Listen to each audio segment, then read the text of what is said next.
literasi. Membaca, menulis, berhitung. Yes! Assalamualaikum warahmatullahi wabarakatuh.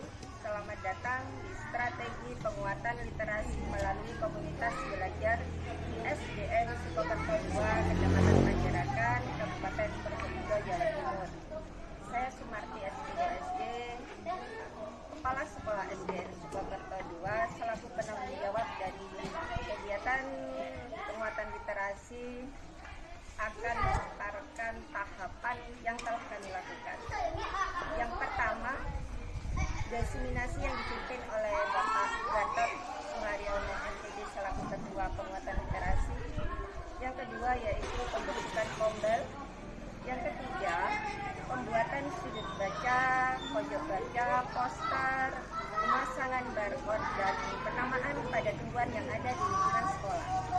Keempat, yaitu aksi nyata, pemanfaatan sudut baca dan pojok baca, membaca nyaring, nobar, dan penggunaan barcode.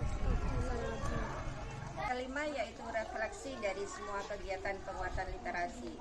Demikian tahapan yang telah kami lakukan. Berikut dokumentasi dari penguatan literasi yang telah kami lakukan di SDN Sukokerto 2, Kecamatan Panjarakan, Kabupaten Probolinggo, Jawa Timur.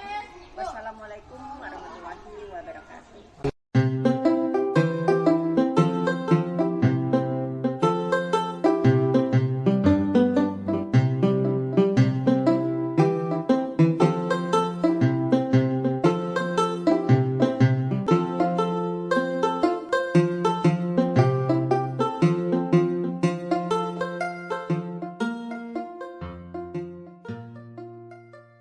Assalamualaikum warahmatullahi wabarakatuh. Waalaikumsalam warahmatullahi wabarakatuh. Selamat pagi anak-anak semua. Pagi, Bu. Sudah siap mendengarkan dongeng lagi? Siap. Tidak boleh ngantuk loh ya. Siap. Dongeng kali ini yaitu bercerita tentang kakek Bango yang baik hati. Baik hati kakeknya ya, tapi kakeknya seorang bangau, ya bangau. Jadi kakeknya ini baik hati. Sebelum kita masuk di dalam bukunya ini, bisa kalian lihat di sini. Di gambar ini ada berapa hewan anak-anak? 3. Apa saja hewannya? Bangau dan kakak. Nah, cerita kakek Bangau yang baik hati ini dikarang oleh Heni Kusumawati. Jadi kalian harus tahu juga, oh siapa pengarangnya ini? Oh, Heni Kusumawati. Nah, ini ceritanya tentang kakek Bangau yang baik hati. Apa kalian anak-anak yang baik hati? Ya. Alhamdulillah. Tidak ada yang menyakiti temannya? Karena kelas 3 dan 4 adalah anak-anak yang baik hati. Nah, di sini bisa dilihat kakek. Nah, kakek Bangau. Tahu burung bangau ya? Nah, burung bangau biasanya kalau bergerak menggunakan apa? Sayap. Berarti hidupnya di mana? Di udara. Bisa juga di darat. Terus hewan yang kedua, kepiting. Caranya berjalan bagaimana caranya? Pakai kaki. Kakinya hanya 2 atau banyak? Banyak ini ya. Oh, biasanya hidup di mana? Di air, bisa juga di tanah. Jadi bisa di 2 tempat. Kemudian hewan yang terakhir, katak. Cara berjalannya bagaimana? Melompat. Nah, sudah siap ya? Kita buka bersama-sama, yaitu kakek Bangau yang baik hati.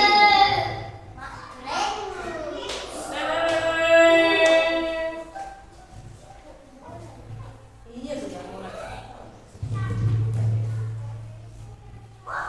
Kakek Bangau berhenti di tengah pematang sawah.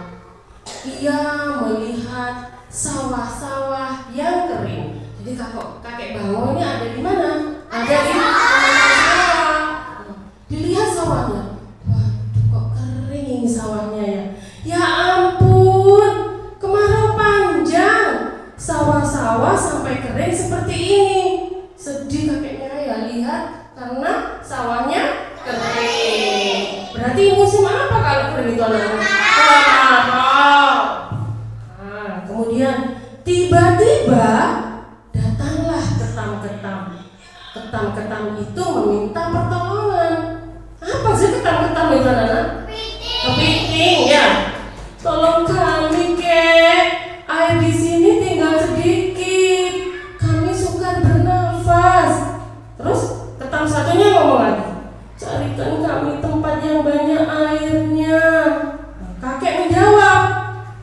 sabarlah, aku akan menolong kalian.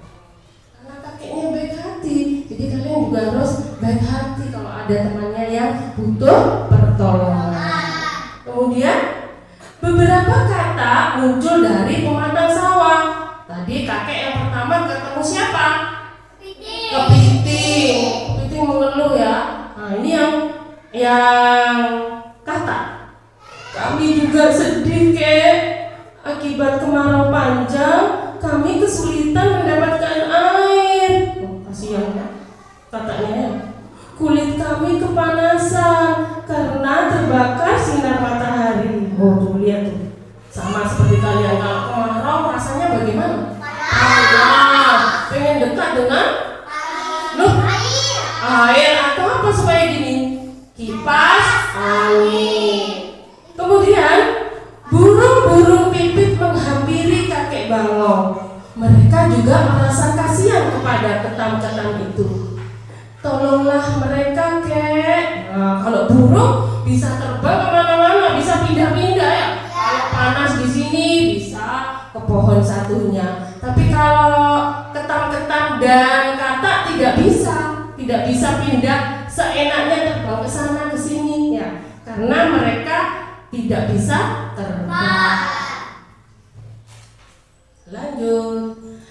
Kami sebenarnya ingin menolong, tetapi tidak tahu caranya. Nah, itu burung yang ngomong seperti itu. Terus kakek bangau jawab, baiklah, aku akan memikirkan cara menolong kalian. Nah, jadi kakek ini berpikir, bagaimana ya caranya bisa memindahkan ketam-ketam dan apa tadi? Kata supaya bisa mendapatkan tempat yang ada airnya. Kemudian kakek bangau memandang iba kepada ketam dan kata, oh kasihan sekali kalian. Saya tahu kalian sangat menderita. Saya akan berusaha menolong kalian. Jadi kakek ini berpikir bagaimana caranya ya. Saya akan mencari telaga yang banyak airnya. Nah, jadi kakek ini pamitan sama ketam dan katak tadi itu. Hati-hati kek. Di mana-mana hanya tanah kering. Jangan-jangan tidak ada lagi telaga yang berair banyak. Kakek bangau terbang berkeliling. Kakek bangau melihat daratan di bawahnya. Jadi kakek ini keliling, kakek bangau ini keliling. Di mana ya yang ada airnya ya? Jadi dia hampir putus asa karena belum menemukan air. Sudah bercerita tentang kakek bangau yang baik hati. Nah, dari dongeng ini, tokoh-tokohnya siapa saja yang ada dalam dongeng ini tadi? Kakek bangau. Kepiting di sini namanya siapa? Ketam-ketam. Terus katak, ikan, rusa, dan kelinci. Bagaimana karakter mereka seperti kakek bangau itu? Bagaimana sifatnya? Baik hati. Kok bisa ada ngomong baik hati? Dilihat dari mananya? Loh, iya di buku. Contohnya apa yang menunjukkan kalau baik hati? Oh, menolong siapa? Tam-tam sama katak, ya tam-tam dan ketam-ketam dan katak. Menolong apa sih? Mencari air. Dapatnya di mana? Di telaga. Kenapa ini kok ketam-ketam sama katak ini minta tolong ke kakek? Loh, karena tidak ada air. Di tempat tinggalnya yang lama ini tidak ada air. Jadi sifatnya kakek itu adalah baik hati, suka apa? Menolong. Kemudian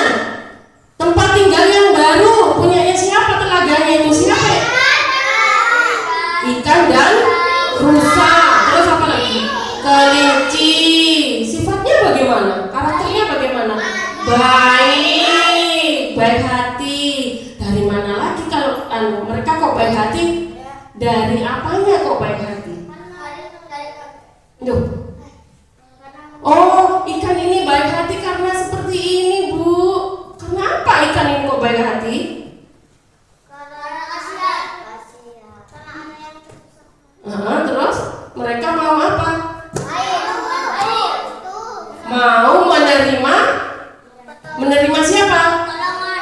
Loh, menerima ketam-ketam dan kata untuk tinggal di mana? Oh, di telaga itu. Itu tadi sudah ya tokoh-tokohnya, yaitu siapa tokoh-tokohnya tadi, Adit? Kakek Bangau. Terus apa lagi? Ketam-ketam. Siapa lagi? Kaca, ikan, rusa, dan kelinci. Sifatnya bagaimana kakek itu? Baik hati semua ya? Apakah ada yang jahat di sini? Ada Adit. Oh, dan terus tokohnya sudah, kemudian sifat-sifatnya atau karakternya sudah, yang terakhir amanah atau hikmah dari sini, dari cerita ini. Ini menunjukkan kalau kita harus bagaimana dalam kehidupan. Baik hati, hidup rukun, terus apa lagi? Saling menolong. Ya benar. Itu tadi cerita tentang kakek Bangau yang baik hati.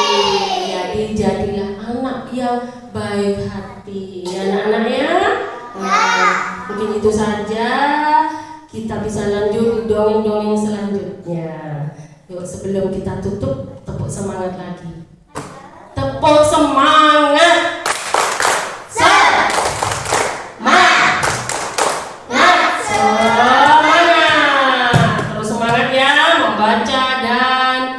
Mendengarkan dongeng. Saya akhiri. Wassalamualaikum warahmatullahi wabarakatuh. Waalaikumsalam warahmatullahi wabarakatuh.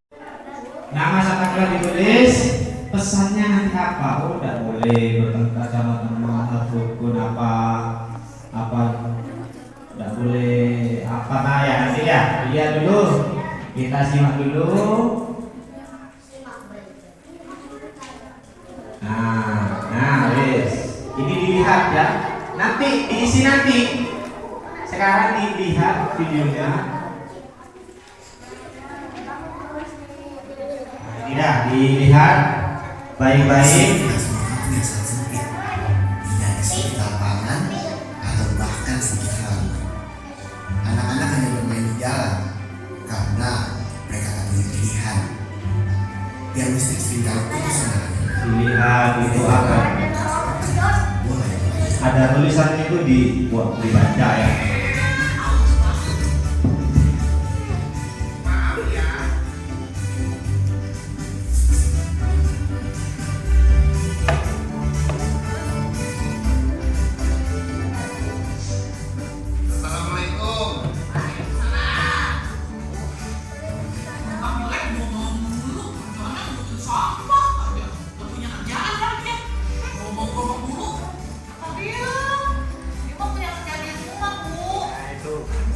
Itu bagian rasa-rasa itu ya. Siapa yang seperti itu?